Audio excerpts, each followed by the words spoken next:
I was in Chicago, and the guy picked me up from the airport, and he's like, "Where are you from?" And I say, "Utah." And he's like, "Oh, let me stop you." And I'm like, "No, let me stop you."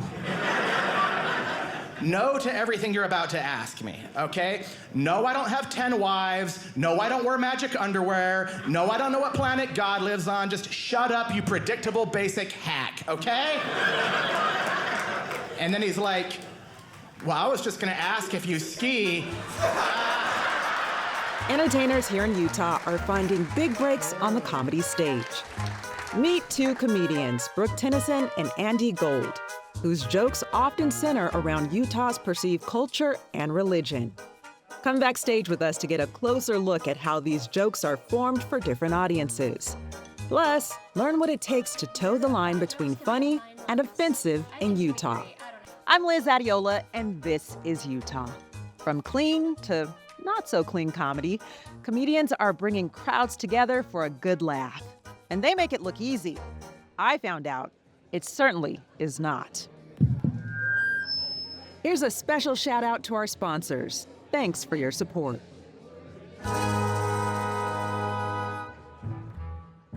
What made you say this is something that I want to try and that I can do? What made me really first try an open mic was really just it was post-COVID, 2021, and I just was so bored. And I just really wanted to I don't know, do something to make my heart beat a little bit. So I went to an open mic. Would you say that you were a funny kid growing up, or did people say, "Hey, you're pretty funny," or? I don't know if people said funny. Definitely I wanted attention and I was working for it. So my dad especially is very he likes to tease. And so I kind of grew up being familiar with a certain level of irony, I guess, and knowing something that's said in a certain tone isn't always meant to be serious. Hi, thank you guys so much for being here. So I was raised Mormon, and I'm not religious anymore, but I think I'm a living testament to the fact that it is possible for someone to be ethnically Mormon. Like Jewish people can do that. They're still Jewish if they're not religious. I think Mormons should be able to have that too. Because I don't go to church anymore, but I still have to walk around with the face of someone whose parents are 13th cousins. Being funny was always kind of my trademark. You should be a comedian was something I heard all the time. I've lived in New York, LA, and I was in San Francisco for a few months too, and the Utah comedy scene is like any of those. There's a lot of people scratching and clawing to get stage time. The Wise Guys open mic draws an actual audience, which is not normal. Comedy is very popular. It's having a boom period, I think. And Utah isn't exempt from that. You had mentioned that you feel that open mic is a part of the writing process, not the product of it. What did you mean by that? For most comedians, you don't really know if it's funny until the audience says it is, because, that's who's in charge. Isn't that kind of terrifying, though, not knowing until you're there, almost about to jump off the diving board into a little bit, yeah, it is. Oh, yeah, trying a new thing, especially if you're excited about it and it doesn't go well, definitely, yeah, it sucks. I don't know if I would say that the audience, helps me write the joke, but, I kind of do. What part of the thing is amusing about the idea helps you to, expand on it in the right direction. Usually when the idea comes, I jot it down on my phone, and then it's just a little blurb in my notes. Usually if I expand it, I'll try to write it out on paper. When I'm writing, I'm not 100% chance that's gonna crush, and that line is no good. I'm constantly surprised by the audience feedback. That's why an audience is so crucial to doing stand-up comedy. You need that live audience. Guy at the other club downtown, homeless guy, sad. He was holding a sign that said, "Restore my faith in humanity." So I just walked up to him and said, "Hey, most people are doing a lot better than you." We doing okay? How we doing about that one? Was that too dark?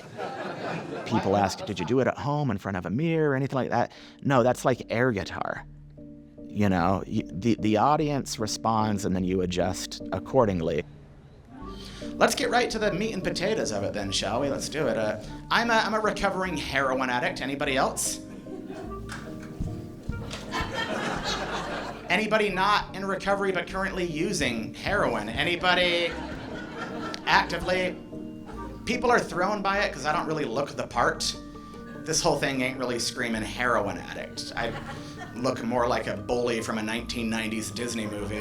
Or I discovered heroin in 2004, and it became everything for me. I loved it.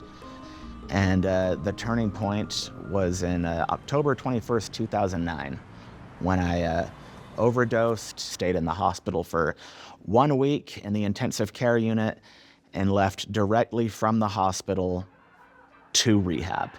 And most of my downtime I spent watching TV, and I watched Comedy Central, and found myself actually becoming a fan of stand-up comedy. People told me I was funny my whole life, but I never really consumed comedy. But now an actual interest in stand-up comedy itself was starting to take hold. I Googled stand-up comedy, Salt Lake City, and Wise Guys was the first place that popped up. And I remember driving to the club, peeking through the windows to kind of see where the stage was and how it's all laid out, and thinking, okay, I'm gonna try this, I'm gonna try stand-up comedy. So I'm very glad that first set went so well, because that diluted me enough to keep me going until I actually kind of figured out how to do it. The whole next day, I didn't think about heroin once. All I thought about was comedy. What jokes am I gonna do next time? Most people try in comedy. Fantasies about maybe becoming famous and making a ton of money or something. I wanted to find something that was fun enough where I didn't need to use. My goals were very, very modest. Noelle! Andy's pre-show routine has evolved over the years, from crafting a tight set list of jokes written out verbatim to what he calls a flexible Rolodex of material. But what I do usually is on a piece of paper, I write just keywords of the jokes I'm gonna hit that night, which just kind of covers not my whole set list, but the dashes, and what's in bold is new stuff that I want to hit. But if you were to pick this up, it would make no sense to you. So many of my jokes depend on funny descriptions, but I don't want to be too hung up on getting the wording exactly right. I want to be in the moment. Andy, go!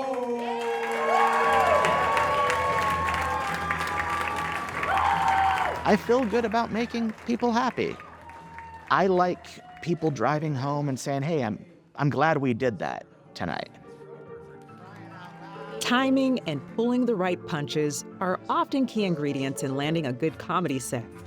But knowing specific insights about the audience is just as vital. As members of the Church of Jesus Christ of Latter-day Saints, Brothers Neil and Jeffrey Harmon say they saw a need for entertainment that aligned with Middle American values. So they worked with director Isaac Halasima to launch Dry Bar Comedy in 2016. The thought was, there are thousands of comedians all over the country doing the circuits. And if you could go through those and find the comedians that are very, very good talent, have not been fully discovered yet, put them on our stage and get them to do family-safe sets. We use the word family safe. It's not necessarily family friendly because some of the jokes might be marriage jokes or jokes that little kids wouldn't understand. It's hard to bomb in Dry Bar. Yeah, you have to keep it clean, but they want to come and have a good time. You guys, I don't want to be one of these comedians who says something triumphant just to get an applause break, but over the last couple years, I've put on about 40 pounds, huh? Yeah, thank you. Thank you. It wasn't easy, everybody. This is a whole series of bad decisions. This is my third go-around as a fat man, and I knew I was getting fat again when my mom told me it looks like I'm getting strong. Dry Bar's kind of a badge of honor, right? If they can go and put that they've done a Dry Bar special, I know that they're saying they're doing a clean show, it meets these certain standards. We tell comedians, like, there's clean comedy, and then there is provo clean. And so there's this range of comedians, everything from Leanne Morgan and Jeff Allen, who were always clean, to Adam Carolla coming in, who are not normally doing clean. And like Adam Carolla said, I want to try it. It sounds like a challenge. I think the problem with Olympic fencing is the outfits. You know, they dress like X-ray technicians with a spaghetti colander on their head. They should be forced to wear the outfits of their country swordsmen from back in the day, right? You'd watch that.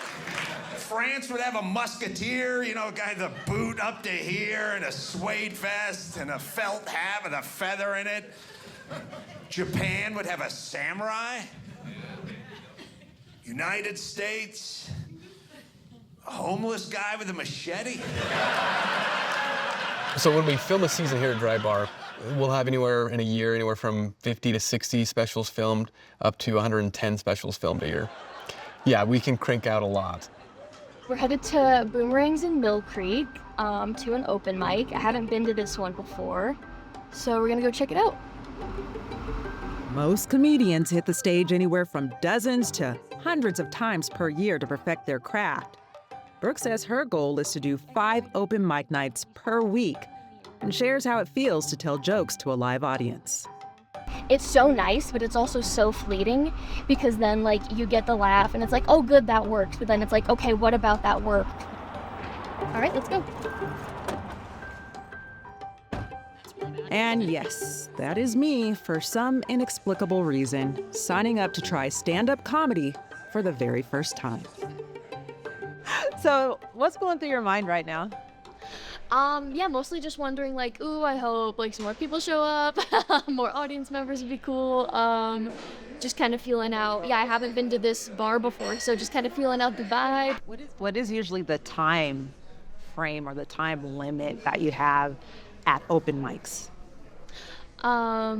It's usually like 3 to 5 minutes. Okay. Yeah. All right. Do you have any tips for me or any advice? Ooh, I mean,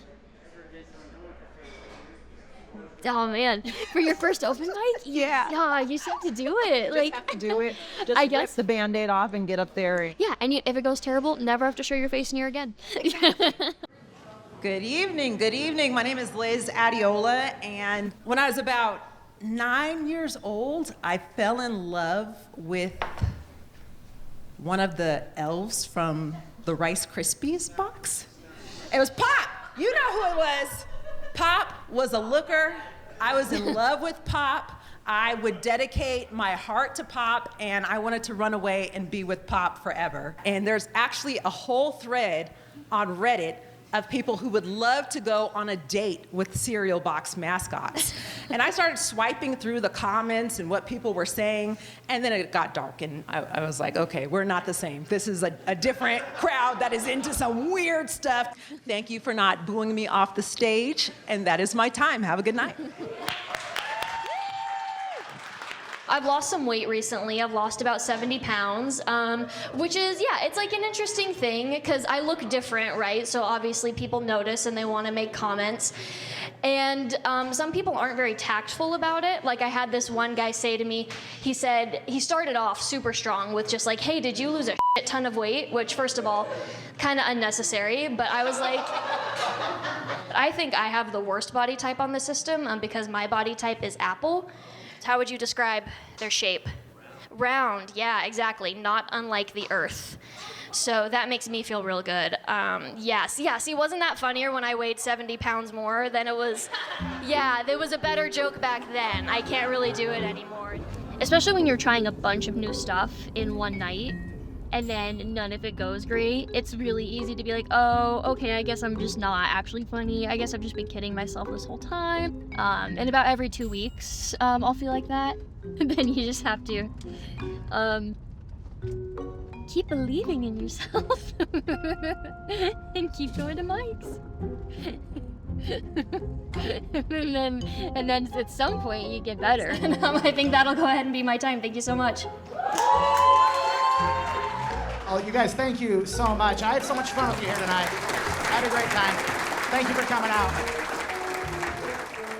Wow, who knew so much hard work and dedication went into telling great jokes? And a really good joke will stick with you for quite some time. Who's the funniest person in your life? Go ahead and let us know in the comments.